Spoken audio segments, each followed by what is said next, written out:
So I would have much more respect for Pritzker if he'd call me up and say, I have a problem, can you help me fix it? I would be so happy to do it. I don't love, not that I don't have the right to do anything I want to do. I'm the president of the United States. If I think our country's in danger, and it is in danger in these cities, I can do it. No problem going in and solving, his difficulties. But it would be nice if they'd call and they'd say, would you do it? And we do it in conjunction. Now, we work very well with the police because we naturally get along with the police. So the police and us work really well together, whether the mayor is opposed or whether, you have a really rotten mayor there, too. He's got a 6% approval rating in Chicago. And I see black women wearing a red MAGA hat last night on television. Please let the president come in. My son was attacked. You have a force of black women. They're like only Trump. They want Trump to come in. If the president does it, that means it's not illegal. Richard Nixon's. Good morning. Rise and freedom. I'm Austin Peterson. You're watching and listening to the Wake Up America show on the For Liberty Network. Not the argument I want to hear, Daddy. Thank you, Drew. Yes, agreed. The president can't do whatever he wants. We are a constitutional republic after all. It's an American holiday, Labor Day, 3-day weekend. I won't be here on Monday, and neither should you. It's a communist holiday, no offense, but it sounds like some fucking commie gobbledygook. But I'm going to take the day off anyway, because my boss said it was okay. Who's the boss? I'm the boss. Good morning. It's Wednesday, August 27th. Angela! Only real OGs will get it. And you're tuned into the Wake Up America show, not Woke Up America show. Woohoo! You got to be real careful with that. Woke Up America show. No.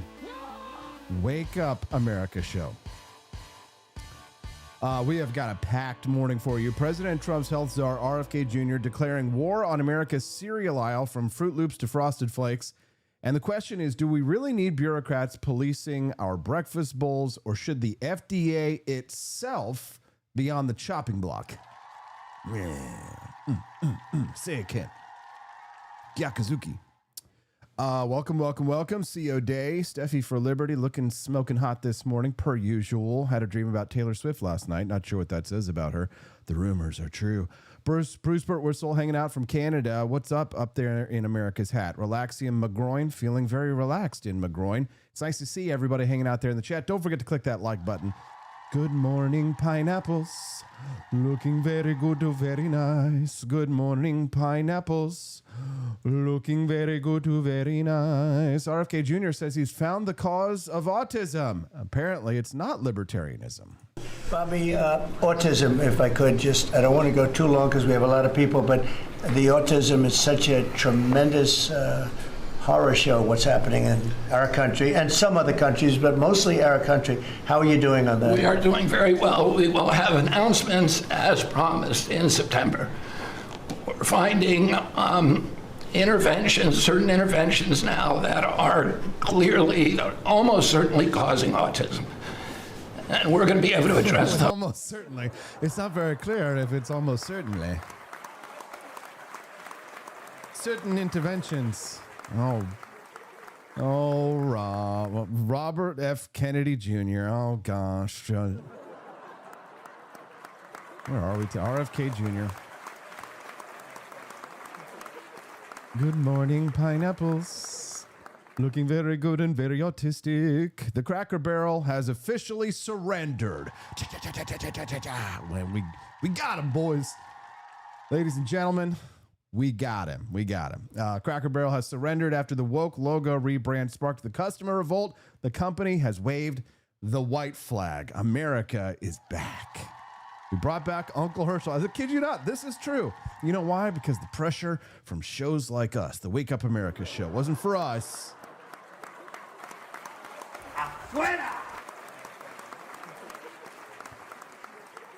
But this is real life that we're living in right now. Only in the Trump timeline. You could dislike a lot of the things that Trump says about things like burning the flag, and I could do whatever I want. I'm the president. But you got to know that if Kamala Harris was president of the United States, the important things would go by the wayside, including Uncle Herschel on the Crackle Barrel logo. You go to jail if you burn this little flag, but Cracker Barrel will have Uncle Herschel on it. I'm not kidding. And the stock shot back up. Trump weighed in on it. And now we've got another another classic case of get woke, go broke. At 8 o'clock this morning, we're talking tech trouble. OpenAI, Drew's ready for this one. OpenAI, that's the makers of ChatGPT, Sam Altman, they're being sued by everybody these days. Elon's suing them. They've got this family suing them after a teenager committed suicide. ChatGPT was accused of encouraging it.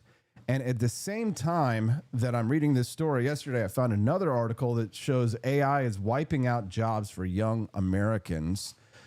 AI might be the biggest innovation of our time, but is it stealing livelihoods and our humanity along with it? I have my point of view on this one. I would love to hear your thoughts on it.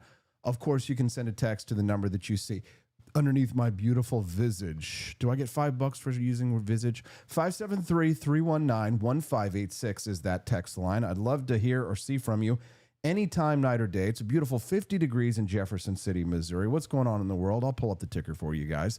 See that phone number right down there on top of the Fox News ticker where they're talking about U.S. northern border smuggling creates shopping grounds for migrants to sanctuary communities. Okay, well, that sounds bad. 573-319-1586 is the phone number, and that's good.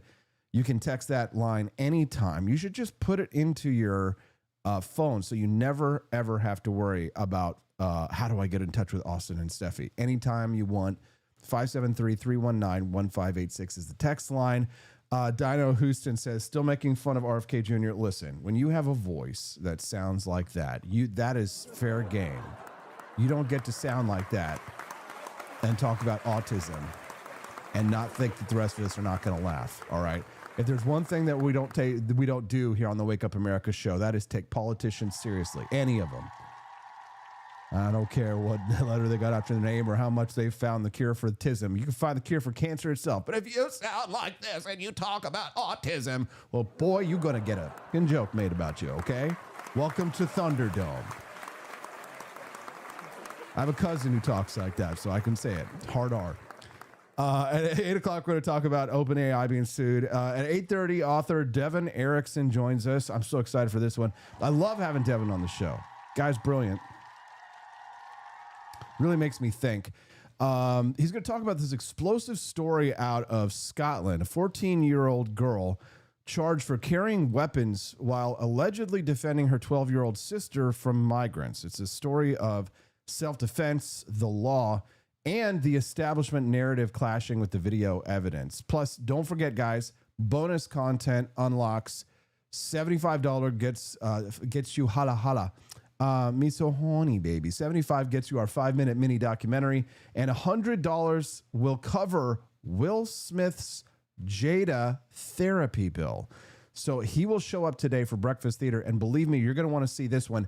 That's right. Yes, the actual Fresh Prince of Bel-Air will be on our show today.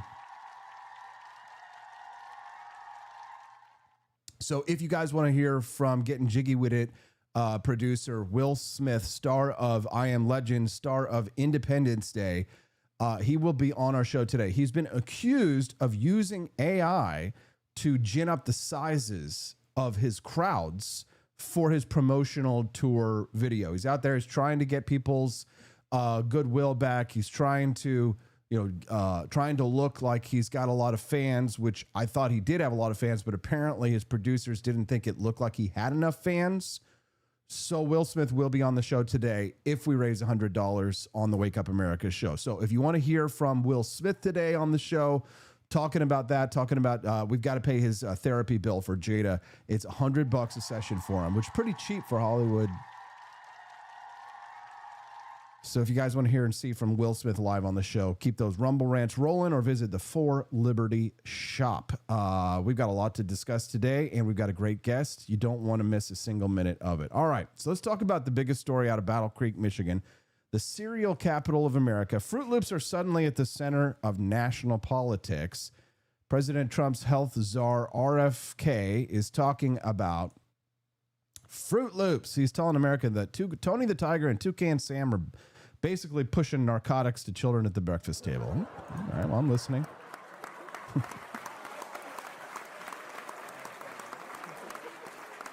They're freaking out about the bioengineered ingredients, man. And almost everything they have contains bioengineered food ingredients. Man.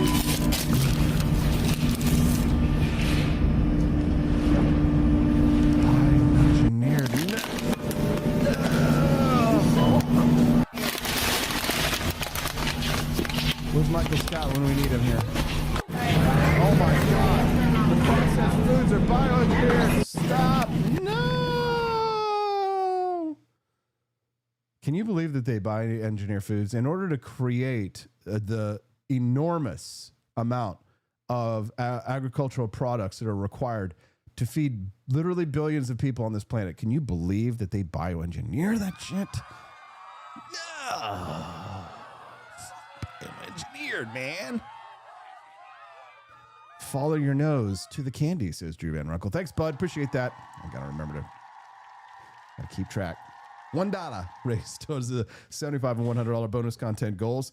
So we're not going to start with Tay Tay. Hell no, we're not going to start talking about Taylor Swift getting married. You know what?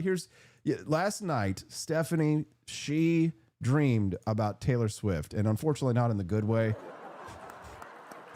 I mean, it wasn't a bad dream or anything. But I really appreciated this girl who posted a video about how she wanted her man to react to Taylor Swift and Travis Kelce getting engaged versus reality. This was me yesterday. Taylor Swift and Travis Kelce are engaged. What? Pull it up. I'm pulling it up. I'm going. Pull it up. Pull it up. Big screen. Genius. Screen share. What was I thinking? Look at that. In the garden? So pretty, right? Taylor, not just that. He proposed to her in the secret gardens of her mind. Zoom more. Yeah. A little bit more. Yeah. A little bit more. Yeah, that's good. Wow. Antique inspired rock for our queen. It's perfect. Let's go, Trav. You fucking king, dude. I wonder when the wedding is. I can see October. I can also see November. Your English teacher and your gym teacher are getting married. And the dynamite emoji. Look. Because their love is explosive. No. TNT. Travis and Taylor. Come on, keep up. Hey, so how do you think he did it? Do you think he got down on one knee and said it's a love story? Baby, just say yes. Just think about the wedding album. Babe, Travis Kelce and Taylor Swift are engaged. Nice. Do you want to see the photos? No. Want to see her ring? No. Great gardens of her mind. You don't give a shit? No. Don't give a shit. We don't care. I'm here to tell you right now, Stephen A. Smith, we don't care. We do not care. There you go. There's your little more volume on my mic. Okay, fine. Here. You want the more volume on the mic? There you go. You got the freaking volume on your mic. How's that?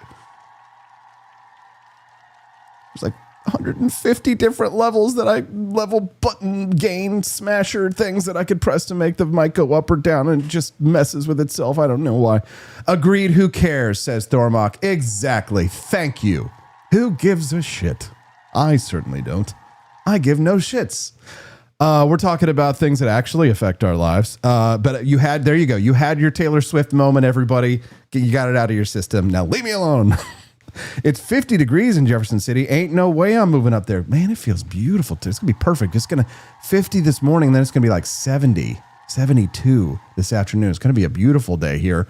But in Battle Creek, Michigan, it is truly a Battle Creek. We're talking about, you like that transition, right? We're talking about RFK Jr. He's going after the bioengineered foods, man. Oh my God. Ferrero, the Italian candy giant that just bought Kellogg, they lost so much money. $75 million got knocked off the price tag of this sale because of the political pressure. So think about all of the value just instantly erased. Now, I know you don't care. You're saying to yourself, oh, it's all these rich guys and all this kind of stuff. But we're not in a poverty mindset here on the Wake Up America show. God damn it. Let me tell you something about the people who watch the Wake Up America show. We are not a jealous people. We are not an envious people. We are not a people who sit there and look at a rich man and say, he's got more than me.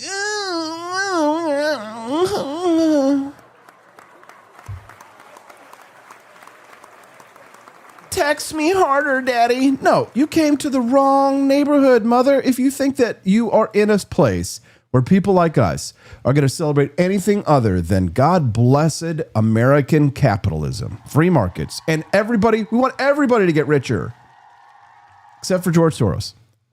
Repeat after me. The state shouldn't be interfering in the market, says Drew Van Ruckle. The state shouldn't be interfering with the market. The state shouldn't be interfering with the market. The state shouldn't be interfering with the market. T-Mill 22 says humidity was 90s. Now it's in the 50s. Missourians will take this any day. Yes. Thank you. Exactly. Appreciate that. T-Mill 22. She gets it. She gets it. We're glad to have you guys here. Do not forget to click that like button. And if today is your first time watching the Wake Up America show, make sure that you click the follow button before you leave the show today. We are a Monday through Friday, 7 to 9 a.m. Central Time. It's mandatory watching. Monday through Friday, 7 to 9 a.m. Central Time. If you click the follow button, then you will get a notification on your Rumble app when we go live. And again, it is 7 to 9 a.m. Central Time, 5 days a week. BB for Liberty says Missourians need to calm down and not get too excited before they get their hopes up over a false fall. Womp womp. Brad? All right. So listen, I don't think kids should eat nothing but neon sugar bombs in the morning. But here's the truth. There's no good evidence that I have been able to find that the dyes are killing children. And my position on this is pretty clear. If you don't like Fruit Loops, here's an idea. Don't buy Fruit Loops. People get so mad when you say that to them. They're like, but I can't, what if I can't control other people's choices? I'm trying to save them. Well, the urge to save humanity is almost always a false urge to rule. Does anybody remember that quote? I didn't originate that, but it's true. Parents should decide what's in the grocery cart, not bureaucrats with a crusade. You know what it is they watch those TikTok videos where you got those fat moms and they're like throwing their kids food that comes in the juice packets or whatever, and they throw it at the TikTok. They throw at the camera. Right, it's this very aggressive, like, hold on, let me have my Constitution here. You know what I'm gonna do? I'm gonna throw the Constitution here at the camera the way that these girls do it. I hope I don't break my lens. Here we go. This is a very expensive experiment I'm getting ready to try right now, and I'm not like a rich guy. Here we go. Hold on. This is how they start their TikTok videos.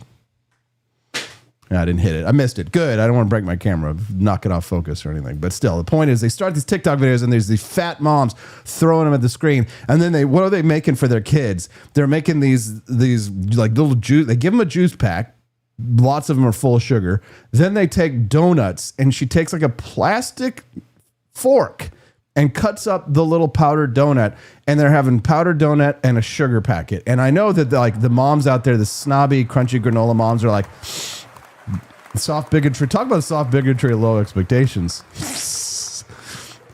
Well, maybe the expectations are low for a reason. Like, we need to protect the underclass from themselves, and we need to ban these, delicious Little Debbie powdered sugar donuts. And God, man, I think if they touch the Little Debbies, there will be a riot. But yeah, don't give it to your kid for breakfast. But parents should choose. I don't think kids should be eating chocolate frosted sugar bombs, right? They should be able to, they should go outside. They should play Calvin ball. The real problem here isn't the artificial dyes. You know what the real problem is? It's the artificial panic that is every effing day in this country. It's panic, panic, panic, panic. People, I just love so much where I live, where I'm so away from it right now. And I don't live like even closer to like a bigger city in some ways, just because although I would appreciate the airport and the cuisine, it's so nice to not be around people who are in perpetual panic all the time. And it got picked up during COVID-19. Fear, fear, fear, panic, panic, panic, right? And when you watch all the top shows, I'm not saying go watch another show on on Rumble right now, but if you go and you look at any of the big, especially the biggest shows on there, they're just it's fear, panic, fear, panic, fear, panic, fear, panic. And there's good reasons to say, hey, people are just addicted to it, right? Get you guys just have a little fun, have a little funny, have a little laugh, lighten up, America.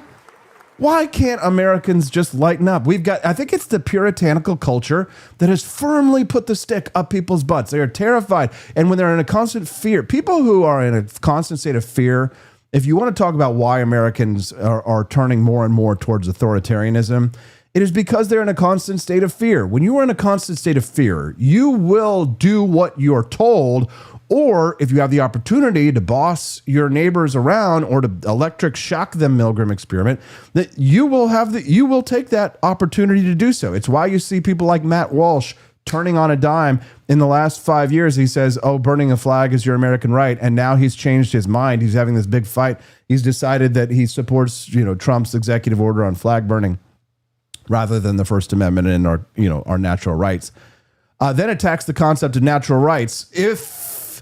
If you don't believe in his particular version of Christianity, whichever one of the hundreds of sects that there particularly are, then of course you have no rights. And eventually what happens, what this leads to is that nobody has any rights. Everybody has to do what I say. I am the dictator. I am the one in charge. And it's because it's a nation of sheep. We are fearful. Americans are fearful. Americans are scared. And what happens when people are scared? They are easily led. Am I right or am I wrong?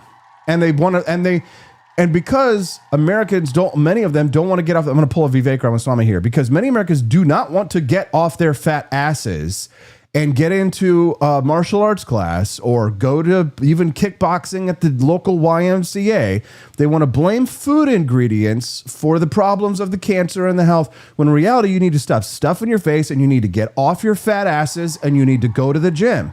How about this? That's the thing is that, and politicians, they don't want to tell the American people that they get off their fat asses. Then maybe you'll stop having autism. Your kids will stop being neurodivergent if maybe you just did fewer drugs and perhaps got off your ass and went to the gym a little bit more, drank a little bit more water. Drink some water. You're dehydrated. That's why you're pumping out autistic kids. And we want to blame external factors for the autism because of the because if it is a genetic thing or it has anything to do with people's choices, and God forbid, people have to suffer the pain and the consequences of their own decisions to their choices. No, subsidize it on the healthcare market to make sure that everybody's got to pay for the 7 to 15 to 25, bastard kids that we're going to have from 23 different fathers. No, we got to blame the food ingredients. We've got to blame some externality because we can't take the blame for ourselves for how I behaved. Michael J. Fox is an interesting case in terms of health and our behavior and our decisions. It's an interesting case because, there are a lot of diseases that don't come about. This is what people will never say, but only people like maybe Jeremy Kaufman would have the guts to say. But Michael J. Fox, with his Parkinson's disease, he thinks, and some of his doctors think, in a conversation I saw him talking about it, and I think it was a documentary about his life, that there may have been external factors that contributed to certainly not the invocation of the disease in his body, but to the extremes that his condition Parkinson's has developed to may not have occurred if he had not engaged in certain behaviors when he was a young man. Okay. What were these behaviors? Well, they included things like going to countries like Vietnam and Malaysia and drinking what they call snake juice. But have you guys ever seen this? There's this like liquor that they have. It's kind of gross. It's like kind of stuff you find at the wet market kind of things. It's an alcoholic beverage and it has like a cobra in it. It'll have a snake in it, and they would drink the snake juice. And Michael J. Fox was talking about all the smoking and all the drinking and all of the drugs that he had done over his life. And he's one of the lucky ones, of course. He could afford the healthcare coverage. A lot of Americans who drink and drug and engage in promiscuous behavior when they're young, they don't have the capabilities to pay for it. A lot of them die young. But it was the doctors believe that it was that lifestyle that he led that led in part to the abnormalities of his conditions, to So if he had not behaved in such a way, if he had been more conservative in his behavior, then perhaps even still, this is what he said, that it was possible that maybe his condition may not have even ever emerged. Can you imagine? Can you imagine? Think about it. Going back all those years, would you change your behaviors or your habits? If any of you, I mean, and you know, like me as a younger man, I went to some parties, I went to some raves, I was hip, I was with it, right? And some of the things now, like that the experiences, medical conditions, as I'm in, middle age of 44, getting ready to hit 45 next year, and then it's like, oh, halfway through my 40s, right? But I'm sure that I probably would not, have to use an inhaler every once in a while, right? There's certain medical conditions. So whose fault is that? My fault, right? Who wants to take responsibility for themselves? Raise your hand. Oh, nobody.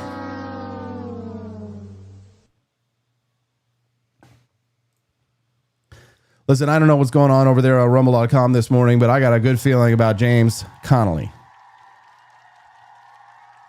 You know why? Because he just went to the grift shop and he spent $22. So that means that we have raised $23 towards the bonus content goal today. Thanks, guys. Am I offending people with this? I know this is what loses me fans. If there's one thing more than anything that has really harmed my career as a journalist, as a producer, as a internet personality on the right, it's not being a conspiratard. Damn it. I'm so skeptic. I'm such a skeptic that I was actually hanging out with the skeptics the other day.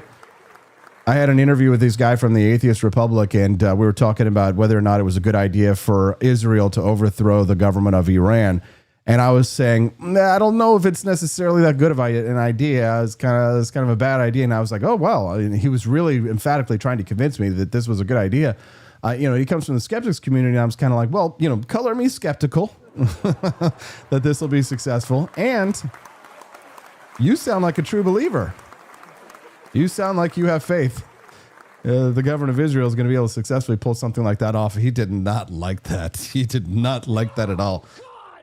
A lot of his followers, Iranians, hoping for a better life, were watching it and were kind of like, Austin, afuera, afuera. Get the fuck out of here, Austin. I know.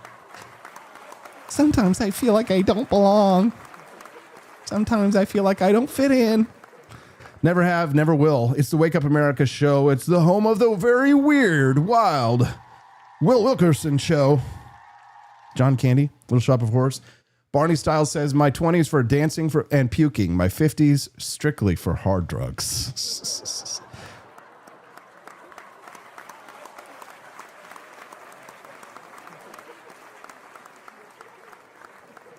Brain worms. Everyone's got brain worms. Welcome to the Wake Up America show, and I'm your host, AP for Liberty.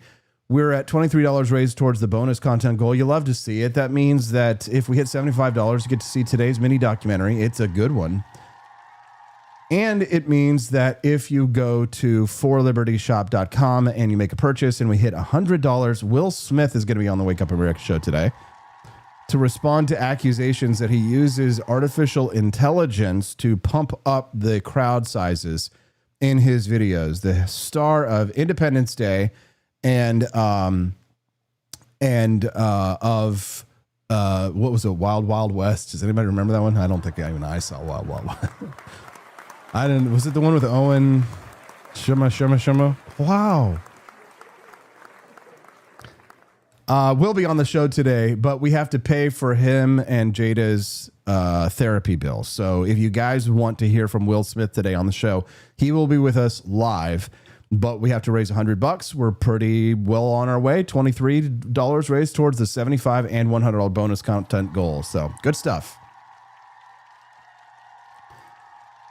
I'm also really proud to be sponsored for Rumble, be a sponsor as part of the creator program here over at rumble.com/AP for Liberty. Let's give it up for Rumble. I'm a Rumble premium member and I have been since forever. It was 2 years ago, I think, when YouTube demonetized my channel, said, Austin, we don't like what you say about here. You're a little too, you don't fit in. You're not like us. We don't like the things you say. We don't allow you to make money. I had a lot of people who were subscribing to this show, and YouTube just goes boop overnight. All of a sudden, nope, you can't have transactions with these people. We will interdict this. You cannot receive money from your fan base. And I said, oh, well, and I definitely F you, but also, what do? I'm scared. And then Rumble literally saw me posting about it and reached out to me and said, Austin, we want to host your show. We want your community. And for that, they shall be richly rewarded in defending our freedom of speech. And so what I want you guys to do, if you can, is to join Rumble Premium. If you're not already a subscriber to my channel, what that means is if you become a Rumble Premium subscriber, you'll be able to watch the Freedom Arcade, our premium members only content on Friday nights, which is our live show where we play video games with you, and you, the fans, get to be on the show and in the show through our Discord channel. Rumble is offering $10 off an annual subscription. Just go to rumble.com/premium and use the promo code STUDIO at checkout. That's rumble.com/premium, rumble.com/premium, promo code STUDIO. Thank you. Thank you, Rumble. We are so grateful for Rumble. We must always say thank you. So what do you guys think about the RFK Jr. stuff? Do you think that he's going to come back and say that we found the external factors for autism? What do you guys think about the push to make our Fruit Loops look and taste like Canadian Fruit Loops? I've seen Canadian Fruit Loops, guys. It's not good.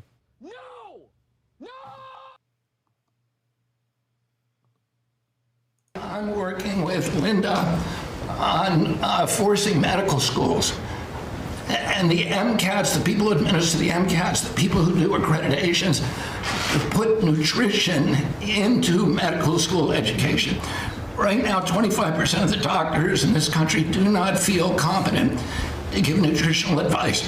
70% of diabetes cases can be reversed or ended if you just change people's diets, and the doctors don't know how to advise it. They only know how to prescribe the drugs. We are going to change that, and so if you come out of a medical school under the Trump administration, you are going to know about diet. Okay, well, I think it's a good thing that more people know about diet, honestly. I'm not going to disagree with RFK Jr. there. More people should know about diet. There's lots of things to agree with RFK Jr. on, but frankly, I saw the way I looked at RFK Jr. is in terms of the MAHA movement. I think there's a lot of good people in the MAHA movement, and I like the MAHA movement, and many of them have good intentions. Of course, they all have good intentions, but there are things that are more important than intentions, and those are results. And we still have yet to see some of the results of the MAHA movement. I think probably the biggest thing that I agreed with was the presidential fitness test. Now, of course, I don't think that we should have government schools anyway, obviously, duh. But if we're going to have government schools, I do think that physical education and physical fitness is important. It changed my life at 23, 4, 5 years old when I finally decided to get on board the physical education train. And I wish so much that I had done more in middle school and high school when it came to athletics, because I found out I was a good athlete. I just really didn't have the right, experience for what I needed in order to get into physical education. I think there's probably a form of exercise for anyone if you can find out what it is. But schools have pretty limited curriculum on such. I was still there when I was in high school. I think people still believed in the food pyramid. So, I graduated high school in 1999. Talk about how old I am over here. But if you want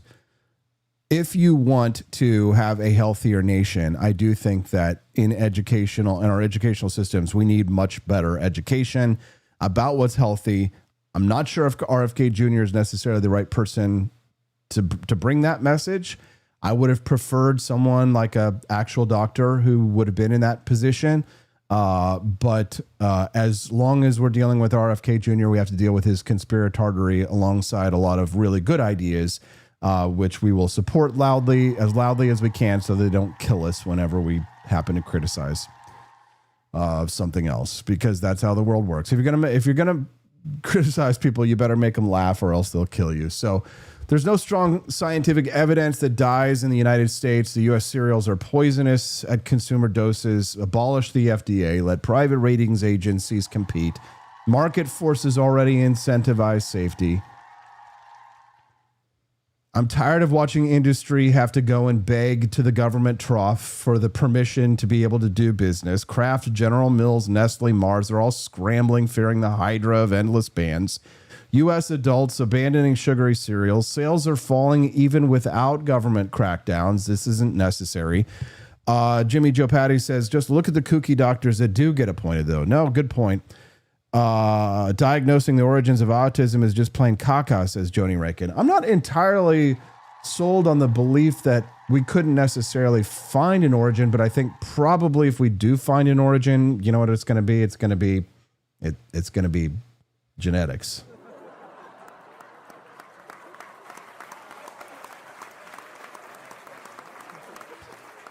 But I'm open to changing my mind if enough evidence comes along. If the glove doesn't fit, then you must acquit. So do you want the government deciding what you and your kids can eat, or should that be up to parents? Would you still buy Fruit Loops if they looked dull but they were natural? I wouldn't. Is this about health or giving bureaucrats more control over our lives? Should we abolish the FDA and let competing food rating systems guide consumers? Do you think Trump's Maha food crusade will actually improve health, or more likely just raise prices? Love to hear your thoughts on that. RFK Jr. thinks that Fruit Loops are poison. Hunter Biden is probably trying to smoke them. Tony Tiger isn't poisoning kids unless you count those Frosted Flake commercials on child abuse. Toucan Sam is now Toucan Scam. Follow your nose. Straight to the Department of Health and Human Services. Ferrero paid $3 billion for Kellogg's, and they still had to knock off $75 million. That's like buying a house and finding out the HOA president is Robert F. Kennedy Jr. The only dyes Americans should worry about are the ones turning Joe Biden's hair back to gray. All right, folks. Quick word from our friends over at the Expat Money Summit. You heard me talk about Argentina's libertarian president, Javier Milei, and how Latin America is leading the way on freedom. Well, our friend Mikkel Thorup from the Expat Money Show is hosting the Expat Money Summit. This is a free online event that will show you how to get second residencies in case Plan A goes bad, new passports, how to cut your taxes in doing so, and invest in Latin American real estate, and even open offshore bank accounts. I've actually been looking into this myself recently, which I'm really excited to learn. I'm going to be a member of a panel to talk about Argentina and Javier Milei and the political situation, but I'm there to be learning myself about how to acquire land in other countries, how to open up bank accounts in other countries. I want to do business in other countries. When it comes to the For Liberty Network, did you think that it was just going to be a national phenomenon? No. I'm sorry. One day we'll become global, international. No, the globalists, man. No, they're going global. Yeah, Mr. Worldwide. Well, that's Pitbull. But the Expat Money Summit is available for free. You can go to expatmoneysummit.com. That's EXPAT, expatmoneysummit.com. Nathan's telling me, hint, hint, nudge, nudge, wink, wink, go Bitcoin, baby. Maybe that's what we're going to be talking about, but you'll only find out if you join my VIP panel. I am on the VIP panel, which means that I cost money to see. But I can get you a discount, 20% off. Use my name, Austin, Austin, and watch me and Mylin Salabaria and several other friends of Liberty who will be at the Expat Money Conference. Where's it at, Austin? It's online. There's a free version if you sign up at expatmoney.com. But if you want the VIP ticket, use my code Austin. That's AUSTIN. AP's Argentinian beef. Yes. All right, folks, let's take a trip on down to Cracker Barrel. It's a place that's supposed to smell like biscuits, bacon, and grandma's chicken or kitchen, not like a corporate branding agency. Last week, they rolled out the brand new logo. Gone was Uncle Herschel leaning on the barrel, and in its place, a bland text-only design that looked like it belonged on an airport coffee kiosk. The backlash was instant. Customers hated it. Investors hated it. We've been roasting it for the last week. But here's the kicker. Cracker Barrel CEO, Julie Masino, she went on national TV to defend it. I won't play the video again. We've played it a million times.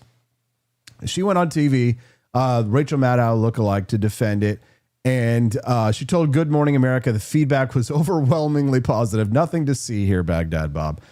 And the stock market was showing the exact opposite. The shares tanked 14% in a week. Enter Donald J. Trump. The president saw what was happening. He fired off a Truth Social post. Go back to the old logo. Admit the mistake.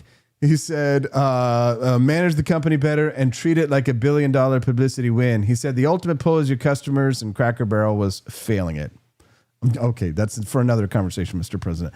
Hours later, Cracker Barrel blinked. They issued a statement. Our new logo is going away, and our old timer will remain. We won. We won. So they thanked their guests. They promised they'd listen, and they admitted that they got it wrong. And the result, I can't believe that this story is real. The stock jumped 6% after hours.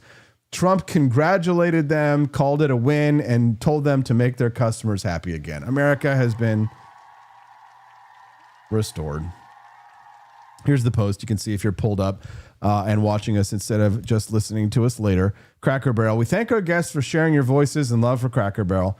We said we would listen, and we have. Our new logo is going away, and our, quote, old timer will remain. At Cracker Barrel, it's always been and always will be about serving up delicious food, warm welcomes, and the kind of country hospitality that feels like family. As a proud American institution, our 70,000 hardworking employees look forward to welcoming you to our table soon. Think about all the business owners, like the franchisees that have a Cracker Barrel, and they just underwent the remodel, and now they're like, do we have to go back now?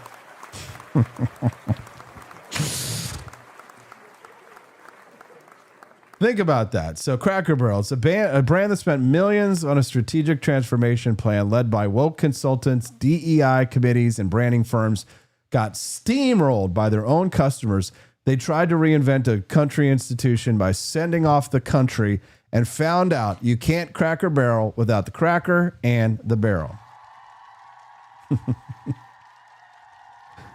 I love this story. Investors had warned them, by the way. This is true. So Sardar Biglari, one of their biggest investors in Cracker Barrel, literally called this rebrand obvious folly. He wrote long reports saying that you don't fix declining traffic with cosmetic makeovers and woke remodeling. He said, Cracker Barrel isn't broken. It just needs a turnaround. They ignored him. The board circled the wagons, and now here we are. So what's the lesson? It's not just get woke, go broke, but that is true. But it's also a reminder that customers have more power than ever. Social media, stock markets, a Truth Social post from Trump, and the Wake Up America show at rumble.com/AP for Liberty can yank a multi-billion-dollar company back to reality overnight. Oh my gosh. Wisdom of the crowd, says Frickety. Good to see you, Frickety.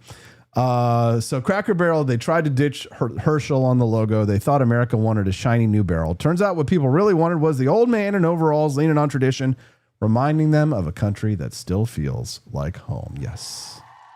Beautiful.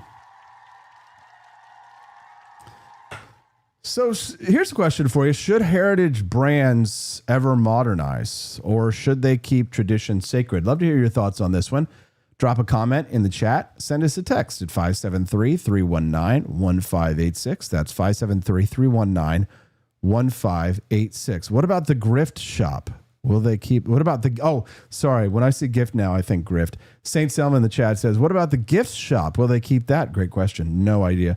Was Cracker Barrel's reversal real humility, or was it just survival instinct? Love to hear your thoughts on that one. Next question. Do you think that Trump's post actually tipped the balance, or do you think that the backlash was already too big to ignore? Next question. Should CEOs be fired for ignoring both investors and customers on brand changes like this? Do you think that lady should, the Rachel Maddow looking lady, should lose her job? And is this proof that ordinary customers still have the power to check woke corporate boards?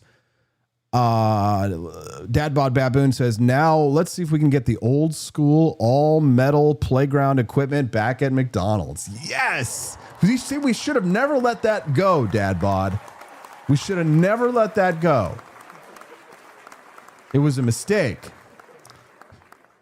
You know what wasn't a mistake at the Griff Shop when I made this amazing denim jacket? It's a beautiful abolish the ATF Second Amendment jacket with a Gadsden snake on the sleeve embroidered.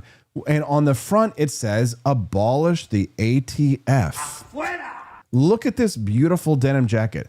It's 50 degrees in Jefferson City, Missouri right now. Don't you wish that when you were walking out downtown next to the Smash Burger place and Yanis's Coffee Zone, that free plug for Yanis, that you were wearing these dual AR-15s, guns akimbo, with your Don't Tread on Me Gadsden snake and the Abolish the ATF on the front sign. This denim jacket, if you are a girl, will make you look like this girl right here. You will weigh as much as her. You will have abs like her. It's the jacket that's doing it. It won't make you a black man with curly hair. I know that you guys are thankful for that. You will remain white.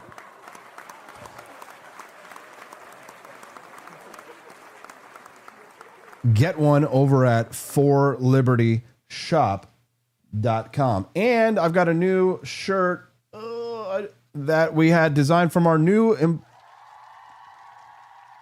what do we call him, associate that we have working for us, the For Liberty Network, starting today. Yeah. Helped us to toss up this design real quick. The Reagan Bush Original Dream Team. I would wear this on a shirt. I would wear this on a hat. I would wear this on a cat. I would wear a Reagan Bush 84 t-shirt. Highly recommend. So here's what I recommend, guys. If you guys would love to see Will Smith on the show today, unlock the bonus content, grab a Reagan Bush shirt, get a denim jacket, abolish the ATF Second Amendment denim jacket, wear those suckers together. You'll be the baddest assest in town. The Reagan Bush 84 t-shirts come in a beautiful heather blue. We've also got black. We also have ocean blue. And I think we also have the iconic, traditional white. People will think it's from 1984. So that's how we'll unlock the bonus content today. If we hit $75 raised, what that means is that you guys will be able to watch our mini documentary, our bonus content before Devin Erickson comes on today at 8:30 a.m. Central Time. We still have some time for that. You can watch our bonus content once we raise $75. So if you buy a few t-shirts, that'll do it. That might even unlock the $100 bonus content level, which would be Will Smith joining us live on the show, guys. We actually have the Fresh Prince of Bel-Air joining us live on the show today, but he's not going to come if we can't pay for his therapy bill for the little situation he's got going on with Jada. So if you guys want to see Will Smith on the show today, keep those Rumble rants coming. We've already raised $23 or $24 towards the bonus content goal. Head on over to the Griff Shop at thegriffshop.com. Type into the search bar Reagan Bush. You'll find the shirt. Choose the color, the size that you want. And while you're there, pick up the very first one that we would sell if this happens. Abolish the ATF Second Amendment denim jacket with Gadsden snake sleeve. Didn't want anybody to be surprised when they see they've got a little Don't Tread on Me there on the right sleeve. Grab one now. That will unlock the full bonus content package today at forlibertyshop.com. Type in denim, type in Reagan Bush at the Griff Shop at thegriffshop.com. I love that there's 106 people watching us live over rumble.com. Thank you guys. Welcome. I hope that many of you will drop a comment and introduce yourselves. We love meeting new people. We love making friends. We love telling the truth. We love talking about freedom. And when we are forced to watch CNN, it's better be Scott Jennings. Also because the military serves a role to protect Americans, not to be used against Americans. Exactly. You keep saying used against Americans. What kind of Americans do you mean? The ones that are murdering us, carjacking us, raping us, terrorizing our cities? I mean, you're saying like he's creating an actual war against American citizens when what he's actually creating is a war against criminals and, by the way, illegal aliens who they are rounding up by the bucket load in Washington. I want to let Ellie speak, but I mean, look, I'm not saying he's creating a war against American citizens, but I also think that I was trying to say that, but that was my mot. But then there's the Bailey. I wasn't trying to say that, but you caught me, and now I'm saying something else. I'm actually saying something different than what I was just saying. Well, when you have, large amounts of armed military personnel on the streets, they're going to encounter a lot of Americans who've done nothing wrong. And those Americans have rights, as do the Americans who have done things wrong, just to be clear. But Americans who have done nothing wrong will get caught up and have gotten caught up in this. Also because the military... Yeah, well, you got to give it to Scott Jennings, the best that there is on there. Yeah, why does she always cut him off? Quillpig Parapet says, if Steelbringer is on here, thank you. You know why? I don't know why, but I would love to know why, Quillpig, and I hope that you would tell me. Text the show at 573-319-1586. The text lines are open. 573-319-1586. Cracker Barrel CEO dismissed. Warnings. She was not dismissed. I shouldn't have said it like that. Cracker Barrel CEO dismissed warnings from a top investor who called the rebranding obvious folly. You see, it's real. There's real news on the Wake Up America show. It's not all me in blackface. Sardar Biglari. I have no idea if that's even close to being pronounced correctly. I'm doing it phonetically. Sardar Biglari. Cracker Barrel investor says that the rebranding was obvious folly, and they turned their back. And that I really feel Sardar Biglari. That is me. That is me in every situation saying, guys, I don't think this is a good idea. And they're all like, we're going to do it. And then things start to go to hell. And I'm just like, and they see, you know what? I guarantee you they hate him even more. I bet you anything they're still going to try and kick him off the board. I guarantee you they don't want him to have anything to do with that company. They're mad. Julie Fells Messino, the Cracker Barrel CEO. Look at her Rachel Maddow looking ass there. She is like a Sardar. Let's give it a Sardar Big Larry, more like Sardar Big Bally. Huge cojones. Julie Fells Messino. These are like the official glasses of woke. Has anyone else noticed this? If someone is wearing these glasses, it's a shame because they are nice glasses.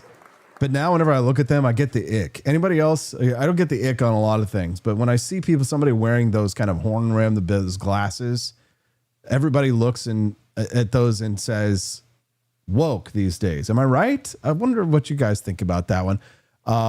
Become a regular guest of the show and watch us 5 days a week.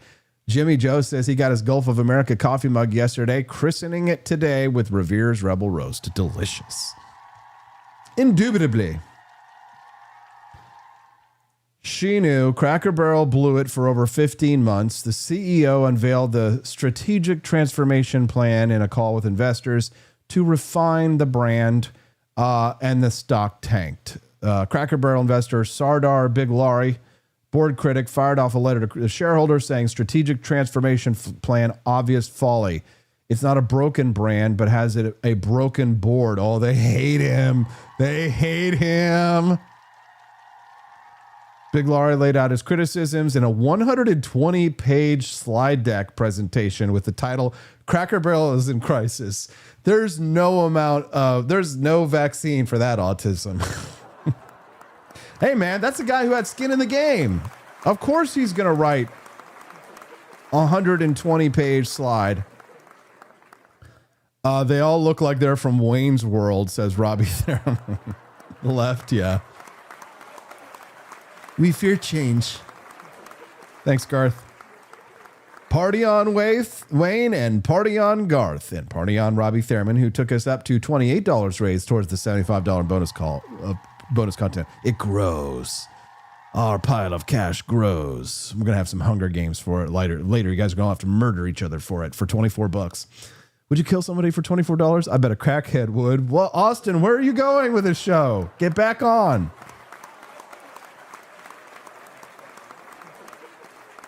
Dad Bod says he got his Caucasian's phone case smooth, sleek, and fits perfect. The only thing that would make it better if it came with pics of rare camellia. Dude. She'll be here tomorrow, Dad Bod. Don't forget, leave a 5-star review. Take a picture of yourself with the case. If you make a video, you can actually upload videos on the site now. It's kind of awesome. So I don't know if you guys saw this, but check out the Griff Shop. And if you go scroll down below our Grover the Note President book, you can read the real customer stories. Look at this. There's Evan Rowan there. You guys might recognize yourself. But we also have see here, you can post a video. Somebody had their Donald Trump Buddha that I had 3D printed, sure to trigger Trump derangement syndrome. But all of our friends are on the front page. You guys who have been leaving your video comments, thank you, Steelbringer. There's Evan Rowan. Look at that sexy man, Joseph Steele, with his Calvin the Coolest, Keep Cool with Coolidge President t-shirt. Somebody else had their Gulf of America golf towel on their, look at that gorgeous American flag, great white shark with that Gulf of America on a golf towel. Guess who's hanging out with this lovely ladies of liberty? Cecilia Hardin right there with her awesome grill, less government, more smoke grilling apron. Amy J. Easley rocking her Betsy Ross flag shoes. Cecilia and I and Stephanie are going to the Renaissance Festival on Sunday. If anybody's in Kansas City on Sunday, we're going to the Renaissance Festival and you're all welcome. It's an unofficial AP hangout. Steelbringer gifted a sub and Drew Ranrunkle gifted $1, says he'll microwave the baby for $25. That's really messed up. But it means we add $6 more to our bonus content goal. 28 plus 6 equals $34. Dang, guys, thank you. Appreciate it. Good morning, pineapples. Looking very good and very nice. Good morning, pineapples. All right, guys, it's time to shift gears to tech. The hype machine is crashing headlong into the courtroom. OpenAI, that's the company behind ChatGPT. They're facing their first wrongful death lawsuit. This is the parents of a 16-year-old boy that are suing, saying that the chatbot encouraged their son to explore methods of suicide. So OpenAI didn't mention this case in an official blog post, but on Tuesday they promised to do better with sensitive situations. They're working on updates to their newest model, GPT-5, that's going to de-escalate conversations and maybe even connect users directly to certified therapists through the app. They're even floating the idea of linking kids to their parents if things go south. This is a really scary story because when you check out the chat logs, and I think many of them were made public, you could see how the artificial intelligence was leading the young man through the steps, the process, encouraging him even. And leading up to his death, it had told it. He apparently had taken a photograph of the knot that he had made for the noose and showed it to ChatGPT. You can upload photographs and ask it questions about the photographs. I use it to do things like identify poison ivy, for example, as like a plant identifier, or to take a picture of myself and make it look like I'm Marty McFly in Back to the Future for the thumbnails for the show. Now you can upload photographs. He uploaded a picture of a noose that he had made to hang himself, and ChatGPT said, yes, this is the correct way to create a noose in order to hang yourself, which is quite scary. No, God, please, no. So here's the problem. The more we are relying, many of us, to have machines that replace human connection, I'm not opposed entirely to the idea of artificial intelligence being used for therapeutic style treatments. There are people who probably could benefit from having a chat bot.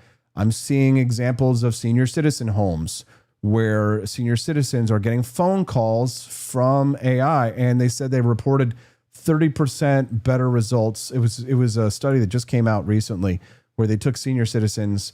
They did experiments where they had them do AI, where they got phone conversations with AI. AI never gets bored, never gets tired, lets them listen, responds with questions, more questions, and just lets the senior citizens sit there and just have someone to talk to. And the experiment was an overwhelming success from at least the statistics that they have, if you believe the study. CareBot, yeah, says Entropy Nomad. It's funny, but it's what we're going to. Stephanie and I were talking about this the other day. We were talking about, because she's all freaked out about nannies. She's not a fan of the idea of nannies, and I can completely understand why. She wants to raise her own kids, and God bless her. It's a better experience, I think, if you're raised by your mother. There are some high-powered career women that are not going to be in that situation, and that's their choice and that's their decision. I'm not necessarily saying it's bad. But when it comes to the idea of a robot stepping in and, say, helping with the chores, we were talking about this the other day, and I said, okay, Steffi, so let's say we didn't have a nanny, right? You wouldn't want a nanny, but what if we had a robot that did everything that a nanny would do? Would that bother you, right? I was like, would you hand our child over to a robot? And she's like, for purposes of changing diapers, and then she, because she's brilliant, she's a redhead libertarian girl, of course, and she's smoking hot. What did she say? She goes, we already have a robot that vacuums the carpet. There you go. If it isn't named Rosie, I will be pissed, says Drew Van Runkle. So there are positives and there are negatives, right? The more that we rely on machines to replace human connection, the more that tragedies like this case are going to happen. You should expect it, that there will be some bad along with the good. It's the trade-off that you have to make if you want to live in a free society. That is what the trade-off is. That is what we call the price of liberty. A chatbot can spit out words, but it can't hug you. And even if it could hug you, something tells me that a robot hug is not quite going to have the same impact. It can't call your pastor. It can't show up at your door with a hot meal and a shoulder to cry on. The danger here isn't just bad guardrails here. It's kind of the illusion that AI can replace family and community or faith or institutions that give people's lives meaning. And while this is all happening and we're having this conversation, Stanford economists dropped a bombshell. AI is quietly wrecking the job market for young Americans. So in fields where artificial intelligence can replace or can automate tasks like software development or customer service, jobs for people that are aged 22 to 25 have dropped almost 20% since ChatGPT launched. But here's the kicker. Older workers are doing fine because they've already built the experience, soft skills. These are things that AI can't fake. All right. So here's the paradox. How do you build experience if the entry-level jobs are gone? If AI eats the training ground, who becomes the next generation of experts? This is why technocracy, right? This can be scary, right? This is scarier to me than like an FDA ban on Fruit Loops, right? Because unlike dyes in your cereal, this is not paranoia, right? This is real displacement that's happening. This is real despair that people are feeling. And now real lawsuits. The elites in Silicon Valley say, don't worry, AI will make us artists, programmers, writers. We're certainly seeing the results of that over here at the For Liberty Network. It's been a blessing to us. But we all have good mental health. We're not asking how to kill ourselves. At least I don't think so. Let me check the chat records here. But when parents are burying their kids, young people are struggling to get a paycheck because there's no jobs anymore because AI is going to do those jobs. It's not a utopia. Utopia is literally no place. I mean, I see a society that in some ways is outsourcing humanity to machines and praying that the algorithm knows better than mom and dad. Well, I don't know if they'll know better than mom and dad, but I will say they will be better drivers. Think about all the Asian ladies that'll get off the roads when we have everybody's driving in the self-driving cars. Think about all the DUIs that will be prevented because of self-driving cars. OpenAI, creators of ChatGPT, sued by the parents of a teen who died by suicide, claiming ChatGPT encouraged harmful methods. What do you guys think? Is that lawsuit, does it have merit in your mind? If the story is true as reported, do you think that ChatGPT should be held liable for that behavior? OpenAI, they're promising new updates, de-escalation. They're actually taking therapy out of the realm of ChatGPT. They're going to do an update where you can't really use it as a therapy bot, which is, I think, probably bad, because I do know some people who have used it for that task and used it quite successfully and really been able to get good use out of that. But they think the dangers of it outweigh the positive rewards. But I would really be interested to hear your thoughts on this one. Older workers, we are more insulated due to the non-automatable skills, raising the paradox of who trains future experts if entry-level jobs vanish. My therapist's wife says this will help therapists keep their jobs, I guess. Good for us then. Benefits us. All right, questions for the audience time. Question time. Should AI companies be held legally liable for what their chatbots say? That's question number one. Question number two, is it reckless to let teens use chatbots without parental supervision? Question three, do you think AI is more likely to help workers or replace them in the next decade? Question four, should America rethink how young workers train if AI is erasing entry-level jobs? I'll tell you that one. I think absolutely we should be doing retraining.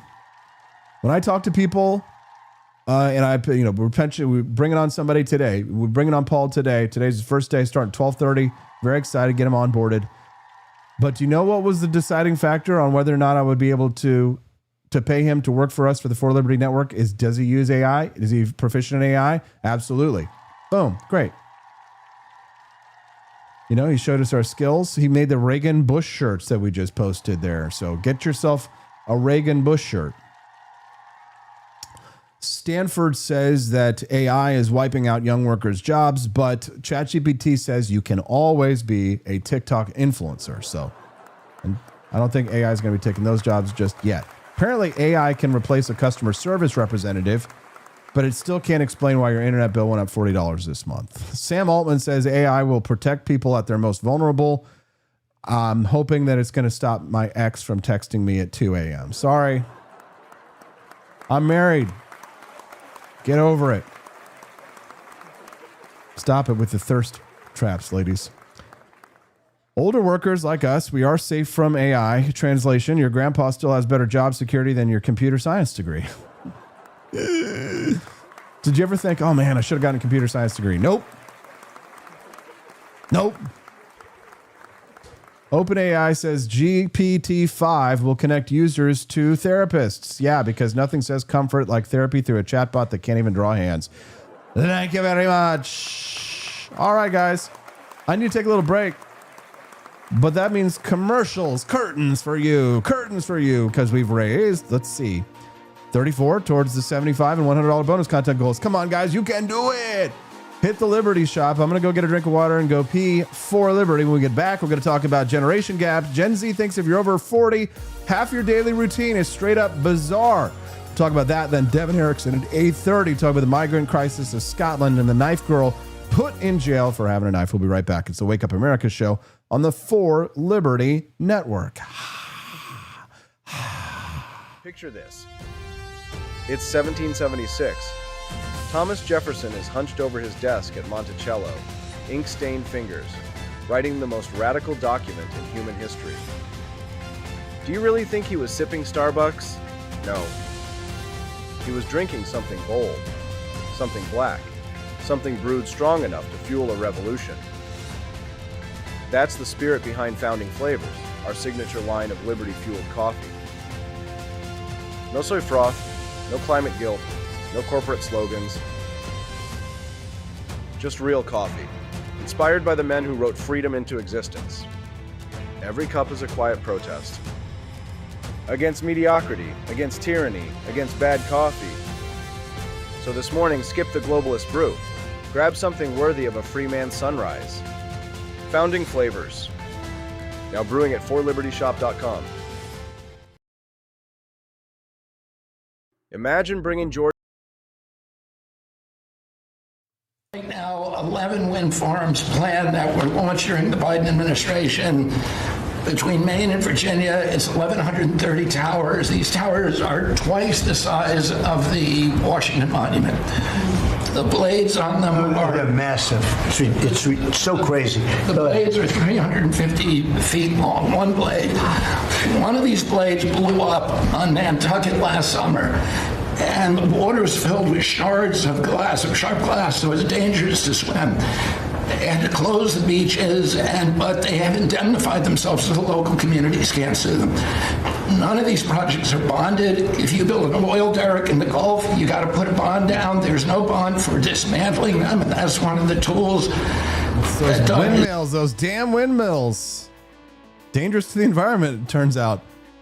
And the windmill owners indemnified. Giant windmill explodes. Glass all over in the swimming area so people can't swim. Oh, well. Just build the damn nuclear. Just build the nuclear silos, guys. Can we please just go back to being sane again? Make America nuclear again. All right, let's talk about the generation gap. Generation Z thinks if you're over 40, half of your daily routine is straight up bizarre. A new list has the 11 everyday things that they find odd about you. What's wrong with you?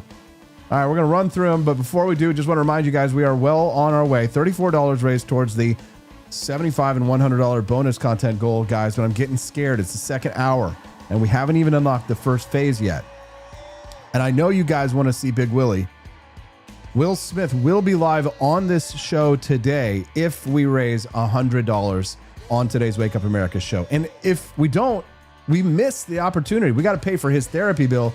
He can't use ChatGPT, but for $100, Will Smith will join us live on the show today, and we will send a camera, and he will talk to us today about, apparently he was using AI to make his crowd size look bigger for his promotional tour. So if you guys want to see Big Willie, head over to the Grift Shop right now. Buy yourself a Reagan Bush 84 shirt, maybe a denim jacket, and a box of Founding Flavors coffee to unlock that sweet, sweet bonus content. $34 raised towards the $75 and $100 bonus content goal. There we go.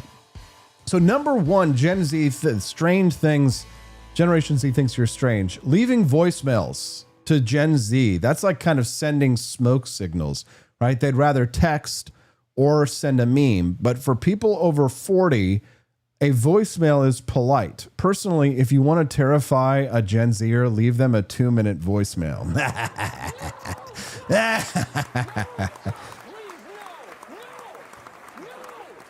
They'll think it's a ransom note. I will find you, and I will kill you. Leaving voicemails. Do you leave voicemails for people anymore? Do you call people on the phone, and when they don't answer, do you leave them a voicemail? Apparently, if you do, Generation Z thinks that you are weird for doing so. Voicemails are out. I honestly would prefer someone to text me. I am over 40, but I'm not against leaving a voicemail. You know what I do? I actually, if somebody's a little bit older, like my age or a little bit older, and say it's like, somebody I'm going to do business with, I will call them and leave a voicemail because I know that they still do those kinds of things. So I wonder, voicemails. I never answer, says Nathan. Drew Van Runkle says that I won't call you back unless you leave a voicemail. Interesting. I'm more of a just text me guy. Nathan says he never answers, but everyone can leave a voicemail. And Steffi says I leave voicemails, let them know what I want. Yeah, if it is something specific and you have to really, you can't have any confusion. A voicemail will make sure that the message is received unless they don't check their voicemails. Like me, I have voicemails. I know, Austin, you're in communications. You're a terrible communicator. Professional expectations, though, says Joey Maddow. Well, thank you, Joey. And correct. What does a diamond next to your name mean, Joey Maddow? Does that mean you're extra special? You're extra special to me. Number 2, overworking for no extra pay. This one I'm a little conflicted about. Older generations wear it like a badge of honor. I worked 70 hours this week. Gen Z says, why? The company doesn't love you back. And they do have a point there, right? They're logging off at 5 p.m. Their boss is still bragging about how many dinners he ate at his desk. I wonder what you guys think. Just like faxing documents. Joey Maddow. Yeah, sending voicemails is like faxing documents. Joey. My boy, Joey. Pulling up Joey Maddow's LinkedIn right now because I'm a stalker. Brand strategist, freelance, Joey. Well, friend of the Wake Up America show, that's for sure. Has a diamond next to his name. Must be super special. No idea what that means. Gen Z, things that Gen Z is looking at you 40s and ups and they think you're weird. Overworking for no extra pay. I sort of get it. Next, number 3, using Facebook. Oh God, guys, I've been using it. They've stopped censoring me over there. They've actually remonetized me over there. So we've been pumping out the boomer slop. I mean, and it's so funny because Instagram is for a little bit younger people, a little bit more hip, but Facebook is a little bit more for the geriatrics. And we just noticed that we'll post the same thing on my Instagram account that we'll post on the Facebook account, and people on Facebook will they will eat it up. They will share it. They're like, yeah, give me more boomer slop. It's delicious. Love that boomer slop. But I posted on Instagram, they're like, delete this. There's still time to delete this, Austin. Oh, it's so boomer. No. Austin, your takes have been so off lately. Meanwhile, the boomers are like, me like it. They're all like Peter. Number 4, printing things out. Remember to print your boarding pass. Print your recipes. I wish that I had the recipes my mom printed out. Driving directions. Does anybody still do that? I don't think so. To Gen Z, printing something out, it's like watching someone cuneiform tablets. Ting, ting, ting, ting, ting. But when your phone dies at the airport, it's the boomer with the paper ticket who actually makes the flight. Oh. Can you imagine like your phone's dying and you're walking up there to beep the phone and you got a big line of people behind you at the airport and your phone dies right before your QR code? You got to know that it's happened. It's happened. And then everybody's sitting there behind the Gen Z kid who didn't bring the charger. Number 5, scheduling meetings instead of sending an email. Boomers and Gen X love meetings. Gen Z would rather send a 3-word Slack message and call it a day. Let's be honest. Half the meetings, though, over 40s are scheduling. Could have been emails. True. And half the emails Gen Z sends could have been solved with a 30-second phone call, right? Just call them. You ever been there in the office and they're like trying to text. They're like, there's some urgent thing and they're like typing as fast as they can. They're like texting, typing, making mistakes. They're like, just call the person and tell them it's. Please, no. End of the line automatically says, was it Drew Van Runkle? Yes, Drew Van Runkle said it. What kind of idiot doesn't top their phone off before even going to the airport? Drew, I have no idea. Number 6, making excuses for not using technology. Oh, I'm not good with computers. Gen Z hears this, they roll their eyes. Older folks aren't wrong to be cautious. They're the ones who know the Nigerian prince isn't really offering you $10 million. Number 7, adding text to photos. Over 40s love putting big inspirational captions on their pictures. Gen Z thinks it's cheesy, but this is the same generation put like dog ears and anime filters on everything. So pick your poison there. Number 8, clipping coupons. The Sunday ritual. Scissors, newspapers, and envelopes. Gen Z finds it absurd. You just use an app. But let's be real. Half of the apps steal your data, and grandma with her coupons is paying less than you are. It's true.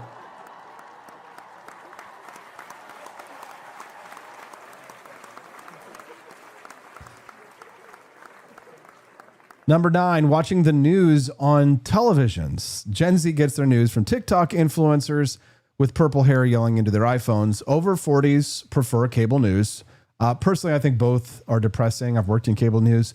One just has better production values. But number 10, taking notes on paper. Does anybody remember doing this? Writing things down?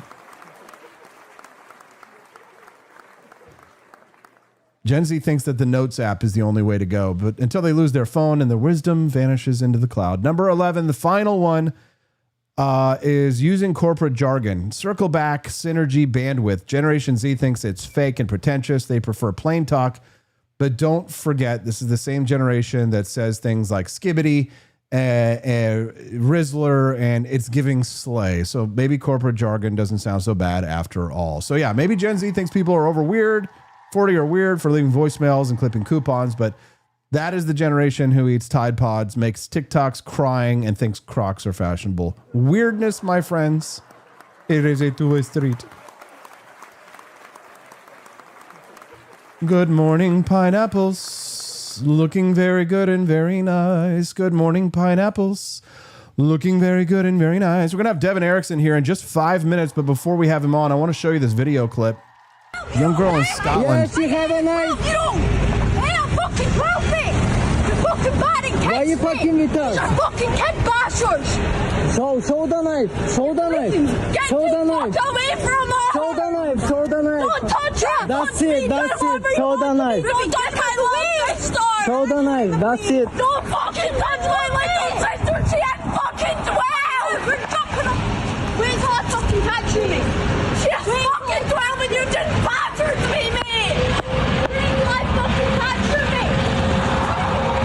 Yeah, show the knife. Maracha.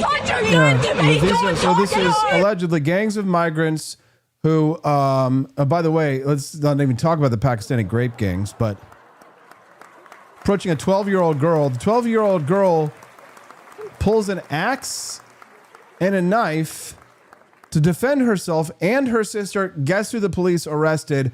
Of course, they arrested the 12-year-old girl for carrying a knife and daring to defend herself. A lot of people in this video are really mad about the men. They're mad at the men. This is the men's fault for not stepping in to protect her. You can see in the video here at one point, while the girl is there, that there is a man who walks by, and many people were saying, imagine being a man in this situation. There he is, and not intervening, not doing anything about it. Well, I wonder why. They are in Scotland after all. They arrested the 12-year-old girl. I know we're all supposed to throw our bodies on the funeral pyre for you ladies. You know what? We'll let Devin Erickson explain that. We'll talk about this when we get back. It's the Wake Up America show on the 4 Liberty Network. Guys, unlock that bonus content. I'm afraid you're not going to get to see Will Smith if we don't get there in time. Head to the Grift Shop during the commercial break. We'll be right back. It's the Wake Up America show on the 4 Liberty Network.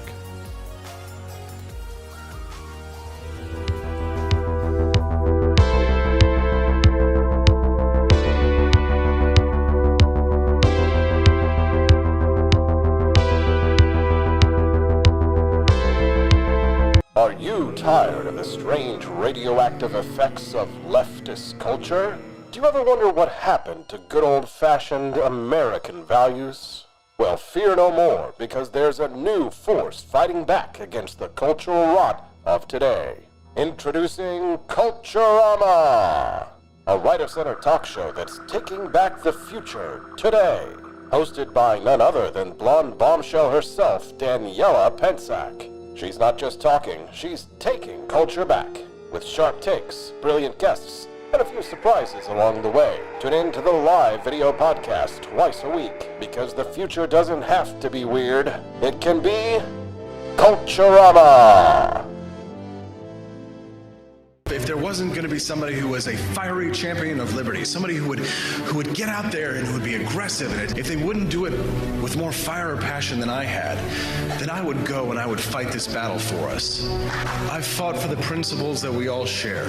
Parties tend to be secondary to me. We're here because we believe in the principles of liberty. I am not a perfect messenger, but I think I'm a damn good one. This is a replica of our first president's flintlock pistol. You have my full support, my respect, and my gun.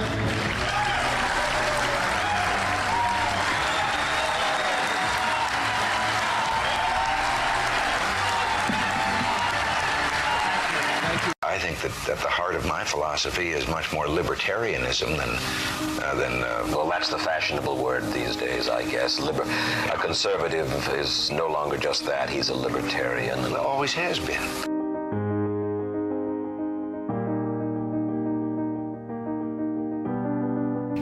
Yet any time you and I question the schemes of the do-gooders, we're denounced as being against their humanitarian goals. They say we're always against things, we're never for anything.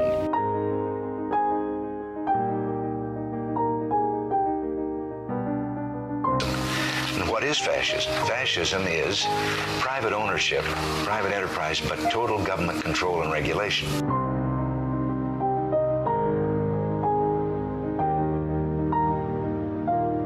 Well, the trouble with our liberal friends is not that they're ignorant. It's just that they know so much that isn't so.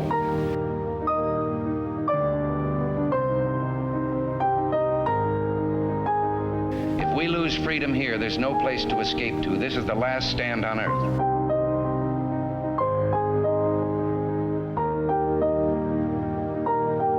This is the issue of this election. Whether we believe in our capacity for self-government or whether we abandon the American Revolution and confess that a little intellectual elite in a far distant capital can plan our lives for us better than we can plan them ourselves.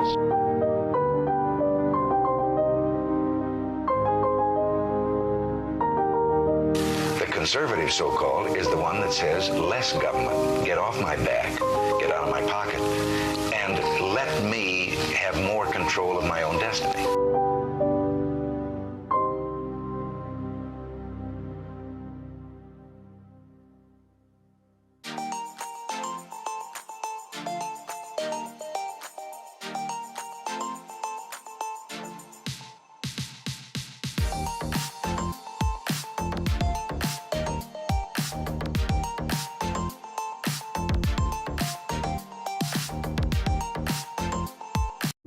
Do you hate the deep state? Do you reject the Antichrist in all his ways? Do you believe that alien... Here at Alligator Alcatraz, the fence keeps them in. But slip up, and you're on my plate. Looks like breakfast is making a run for it. We got 3 hot meals trying to check out early from Alligator Alcatraz. They can splash, they can sprint, but there's no escaping Alligator Alcatraz. Caught 2. The third? The swamp's got its own way of catching runaways. Mama was wrong. Gators don't need toothbrushes. Just an honest Yes, job. you have a knife. You don't! Hey, I'm fucking perfect! You're fucking bad and Why are you fucking with us? You're fucking cat bashers! Show the knife. Show the knife. Show the knife. Get away from us! Show the knife. Show the knife. Don't touch her! That's it. That's it. Show the knife. Don't touch my leg! Show the knife. That's it. Don't fucking touch my leg! Don't you fucking 12! We're fucking up! Where's her fucking catching me? She's fucking 12 and you just battered me, man! Where's her fucking catching me? Yeah, show the knife. Maracha. Don't touch her! You're to me! Don't touch her! You don't get? Yes, you have a Very knife. sad. Welcome to Wake Up America show. Good morning. I'm Austin Peterson. Thankful to have you here. Don't forget to click the like button. If today's your first time watching the Wake Up America show, please do click the follow button as well before you leave today. And join us live every 5, Monday through Friday, 7 to 9 a.m. Central Time, is the Wake Up America show. That girl, that 12-year-old girl, brandishing a hatchet and a knife, was arrested. Scotland 12-year-old was arrested for brandishing weapons. How did we get here? Joining us now to discuss, author of Theft of Fire, science fiction author, becoming a regular guest here on the Wake Up America show. Love him and his takes. Make sure you follow him over on X as well. Devin Erickson is here with us live to defend Western civilization and 12-year-old girls from migrant grape gangs. Good morning. How are you, sir? Well, angry. Yeah, no kidding. Just take it away, Devin. How do you feel about that when you see that? You know, I think that when 14-year-old girls are brandishing weapons at barbarians inside the gates, the only excuse that the men of a civilization have is that they are already dead fighting to prevent this. And the men of England are not dead. They just kind of laid down and let this happen. They gave up their guns without a fight, and now it's like, are you going to give up your daughters without a fight? Because you listen to the video, you look at the video, and the barbarians in question are saying one thing over and over again. Yeah, show the knife, show the knife. And they're filming because they know that their weapon is the British government. They know that she is going to get arrested for the defensive display of a weapon. And, you know, that's how you often defend yourselves with weapons is you show, okay, I have a weapon. I'm going to hurt you if you don't go away. And the little girl is, I think she's actually 14 defending her 12-year-old sister, but the accounts vary, so we don't know exactly. Thank you for that correction. Here. You're correct, actually. That's what I'm reading. Please continue. Yeah, but, you know, she's saying go away. And she's the one who's been arrested. So effectively, what this means is that Britain no longer has a government, because the function of a government is to look after the interests of a national, ethnic, racial group that forms a nation. And what claims to be the British government is not doing that. It's trying to replace its entire population with an entirely different set of people. And those are the interests they're looking after. It's like, we're going to import these people, and we're not going to defend you from them. We're going to defend them from you, because we want to get rid of you. We want to rule over them instead, because they are easier to rule over. Devin, it's concerning because when you see her reactions, the way that she's done, and the fact that she felt the need to carry a knife and an axe means that she's familiar with the kinds of scenarios. She's experienced something like this before. You don't just all of a sudden one day grab a hatchet and a knife to go out for a walk. This is a girl who may have been victimized. 14-year-old girls don't. Yeah. You know, I carry guns wherever I go because I'm a dude and I've seen some shit. I'm an old dude and I've seen a lot of shit that old dudes have seen, so I carry a gun. But if you're a 14-year-old girl and you're carrying a knife and a hatchet around, you know that there's going to be trouble. And this is not child stuff. You know, one of the uncomfortable truths that we don't like to talk about is that men are to women as women are to children. And that goes for the reverse, too. So this 14-year-old girl is having to become a woman at the age of 14. And if you ever want to see, the flightiest woman become a responsible adult in record time, you show her a child in danger. Because her little sister is in danger, she has to grow up right then. And of course, she's not doing a great job of it. She's still scared. You know, what do you expect? She's 14, you know, and she's displaying this knife like, go away. It's, you know, and predators kind of see weakness there, and they're taunting her, and they know they can take their time, and they know the law is on their side. So, but the thing is she's having to step up and act like an adult at the age of 14, because the men of her civilization have not stepped up and acted like an adult and risen up, thrown out every member of parliament, hanged the entire House of Windsor, ended their line. You know, this is the appropriate response to this, because never in the darkest moments of medieval history Has any monarch ever sold their own people into sexual slavery? This has never happened before. Well, at least it was not for themselves, right? Was the right of prima nocta, was that just a Braveheart thing, or did that actually happen? We think that's bullshit. Okay. We think that's bullshit. We can't be 100% sure, but we think that's bullshit. First night sexual rights and stuff. Mel Gibson had to make a good movie, and that was a really good plot. Movie. Well, you know, the English were doing some bad stuff in Scotland, but historically, we're pretty sure they weren't doing that because Pakistani, that was the kind of thing that medieval people cared very much about, virginity and stuff. For sure. Well, you know. Right, but now we're talking about Pakistani rape gangs. It's like one of the biggest open secrets in Europe that's going on right now, and people won't talk about it because they're scared. Now, I want to talk about what you talked about with the men not stepping up. I agree with you. Andrew Wilson, he's a paleo conservative, Christ is King guy online.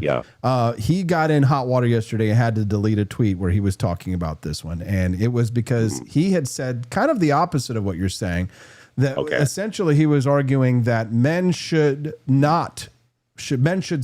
stop protecting women, essentially. That despite the fact that it is a duty, that the system of perversion that has been created has been voted for not by these girls and women, but by the feminists in the legislature and the parliaments and the House of Windsor who have advanced this leftist agenda. If you've ever watched the television series The Crown, you'll note that the only prime minister that earned the hatred of the Queen of England was Margaret Thatcher. That was not a coincidence at all. It is the case that the Windsors are terrible people. But I think they should all be removed from power and executed over this. That's America, free speech. Yeah, if you're, if this ever reaches the eyes of the British royal family, let me look straight in the camera and say, I think you should die for this. I want you dead. What about our American royalty? Are we clear now? Travis Kelce. Hold on now. Before this goes off the rails, I want you to comment on what Andrew Wilson had said, because he had talked about the perverse incentives of our modern society. Why men aren't stepping up to defend these women. Okay, I see where he's coming from.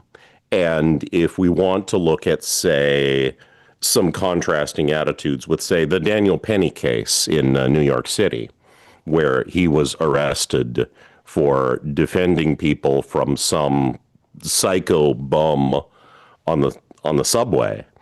And, a lot of men are saying, oh, look at what happened to Daniel Penny.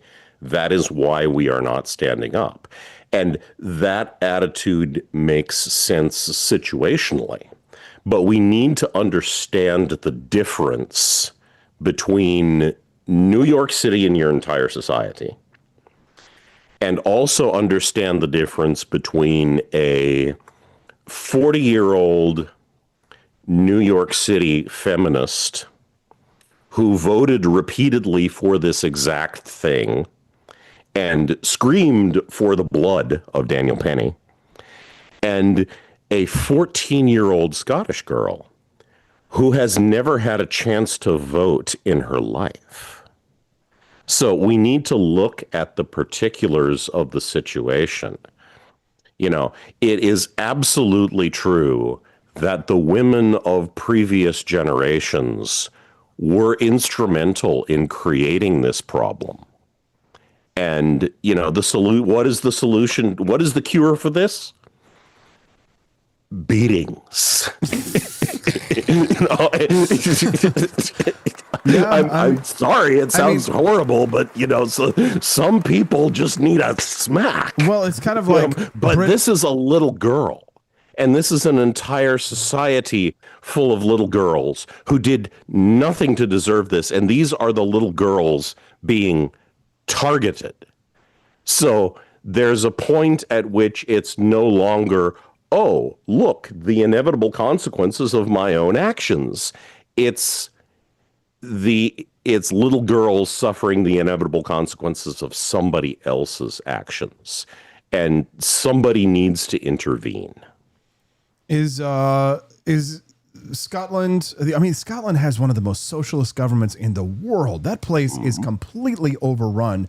And they may still be under the crown, but they act independently in many ways. And it is, when you look in at politics in Scotland, it is hard far left communism versus just a little less far left socialists. Is the UK, Scotland, is it all just fallen? Is it a lost cause because it was the foundation of Western civilization?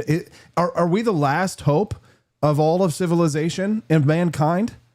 Well, I think that we need to understand that throughout history, we've had situations where things looked fairly bleak before people woke up. A lot of people are sort of responding to this idea by posting pictures of the map of Spain right before the Reconquista. And I think that's a valid point, is that the Umayyad Caliphate had taken over what looks like about 80-90% of Spain before El Cid pushed them out. And I think what the reality is you have a people who are sort of the traditional heritage people of Western civilization. You know, there's some racial homogeny, but there's some ideological homogeny as well. And the reason that these people need to be subjected to ideological conquest is that they can't be subjected to military conquest. They have kicked the world's ass again and again and again, so they need to be ideologically subverted by these envious trolls. And when people realize that they are under attack both as a civilization and as a race, then that equation changes radically very, very quickly, especially in the United States, but also in the Western world in general, because you're dealing with a people who still exist in large numbers and whose heritage is a competence, especially competence while cooperating in large groups, that is unique to the history of the world. So the fight is not over, but you have to decide now that you're willing to fight. You can't wait until you're lying on the floor with your face smashed in. So, Devin, how do we chart a course in Western civilization to defend Western civilization, to defend our values, and to defend our traditions of liberty in the West, while simultaneously we're seeing so many on the right moving in a much more authoritarian tradition, demanding the heads of people who burn flags here in the United States? There's this move towards authoritarianism. And on the one hand, they would agree with you. They would like to see all of the illegal migrants pushed out. They want to see people getting their ass kicked, but they also want to throw you or I in jail if we happen to burn our national symbol. So how do we sort of how do we separate the wheat from the chaff? I'm not going to trip over my doorstep one day and accidentally burn a flag. That's a very strange phraseology. Oops, I burned a flag. How do you separate the wheat from the chaff is what I'm asking, Devin. Yeah, I think this flag burning thing is sort of people attempting to drive a wedge into the resistance, because this is a non-issue. I mean, who given, the principle is one thing, but given the problems we face, who really cares about this right now? And what I think we need to do philosophically is, I think that we need to understand where people who are reaching for more authoritarian ideas are really coming from. I think we need to have compassion for the underlying motivation of people who want a strong state because they want to be able to roll back this shit. You know, it's not really empathetic to them to make this hard stance on principle and say, oh, you are an authoritarian. No, they just want to defeat the enemy. And we have an enemy. And we have enemies. And those enemies are an imminent problem in the way that certain abstract issues of principle are not. I mean, I get that, So but I think it's I disagree, not Devin, about- because I would rather live under the Starship Troopers that Heinlein wrote than the one Paul Verhoeven wrote, where the humans eventually become space Nazis.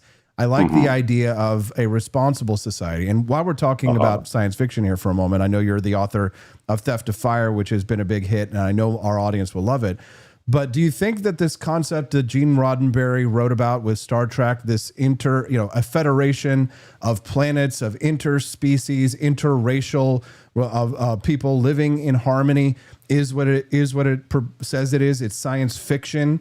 Is there really no chance that societies in different cultures and different races can really coexist in some kind of multi-planetary federation? Is it like the holodeck? Bubkiss. Well, I think that there are cultures that are compatible and cultures that are not. And when you look at history, if you put two cultures in the same place, they do one of two things, both of which start with F. And afterwards, you have one culture. So if you take, for example, the Scots and the Irish, and you put them together in some arbitrary place, let's call it the South, then in a generation or two, you have Scots-Irish, and everything worked just fine. But that is an aspect of their closely related cultures with shared values. If you take the Scots-Irish that you have now blended by doing one of the things that starts with F, and you put a bunch of Somalis in the same place, you do not get Scots-Irish Somalis. You get them doing the other thing that starts with F. So, are you talking about fornication under the consent of the king, or is that I'm lost?